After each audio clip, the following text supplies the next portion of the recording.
Hello everyone, welcome to అమ్మా diaries 89. ఈరోజు మన కిచెన్లో కరివేపాకు కారం ఎలా తయారు చేయాలో చూద్దాం.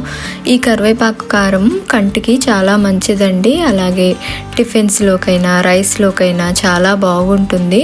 కరివేపాకు కారం కోసం ముందుగా ప్యాన్ పెట్టుకొని అందులో 1 టేబుల్ స్పూన్ వరకు ఆయిల్ యాడ్ చేసి 1 టేబుల్ స్పూను పచ్చిశనగపప్పు, 1 టేబుల్ స్పూను మినపప్పు యాడ్ చేసి వాటిని వేయించుకోవాలి. అవి 50% వేగిన తర్వాత అందులో 1 టేబుల్ స్పూన్ వరకు ధనియాలు, 1 టేబుల్ స్పూన్ వరకు జీలకర్ర యాడ్ చేసి అలాగే 1/2 టీ స్పూన్ మెంతులు కూడా యాడ్ చేసి అన్నీ కలుపుకొని బాగా వేయించుకోవాలి. ముందే ధనియాలు జీలకర్ర యాడ్ చేస్తే ఎక్కువగా వేగిపోతాయి.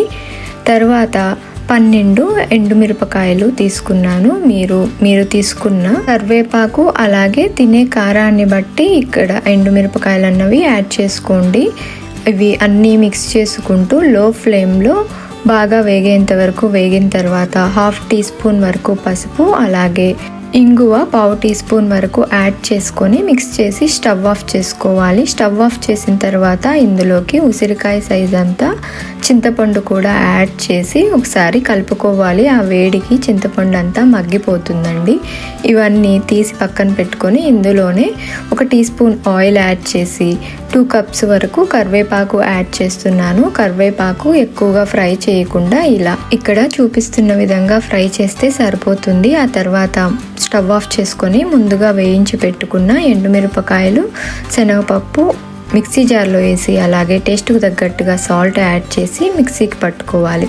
ఇవి మిక్సీకి పట్టుకున్న తర్వాత మనము పక్కన వేయించి పెట్టుకున్న కరివేపాకు కూడా ఇందులోకి యాడ్ చేసుకొని మళ్ళీ మిక్సీకి పట్టుకోవాలి. కరివేపాకు కూడా మిక్సీకి పట్టుకున్న తర్వాత ఈ స్టేజ్లో మనం ఒకసారి సాల్ట్ చెక్ చేసుకోవాలి. ఆ తర్వాత చిన్నుల్లిపాయలు 4 నుంచి 5 చిన్నుల్లిపాయలు ఇలా దంచుకొని యాడ్ చేసుకొని సాల్ట్ కూడా యాడ్ చేసుకొని మళ్ళీ ఒకసారి మిక్సీకి పట్టుకోవాలి. అంతే అండి, సింపుల్గా కరివేపాకు కారప్పొడి రెడీ అయిపోయింది. ఇది కంటికి చాలా మంచిది. వేడివేడి అన్నంలో నెయ్యి వేసుకొని తిన్నామంటే చాలా బాగుంటుంది. అంతేకాకుండా టిఫిన్స్లోకి కూడా ఇది చాలా బాగుంటుంది. మీరు ఒకసారి ట్రై చేయండి. మీకు ఈ వీడియో నచ్చినట్లయితే మీ ఫ్రెండ్స్ అండ్ ఫ్యామిలీ మెంబర్స్కి షేర్ చేయండి. మీరు కూడా ఈ కరివేపాకు కారం పొడి ట్రై చేసి ఎలా వచ్చింది అని కామెంట్ సెక్షన్లో కామెంట్ చేయండి. ఇలాంటి సింపుల్ అండ్ ఈజీ రెసిపీస్ కోసం అమ్మా డైరీస్ 89 ఛానల్ని సబ్స్క్రైబ్ చేసుకోండి. Thanks for watching.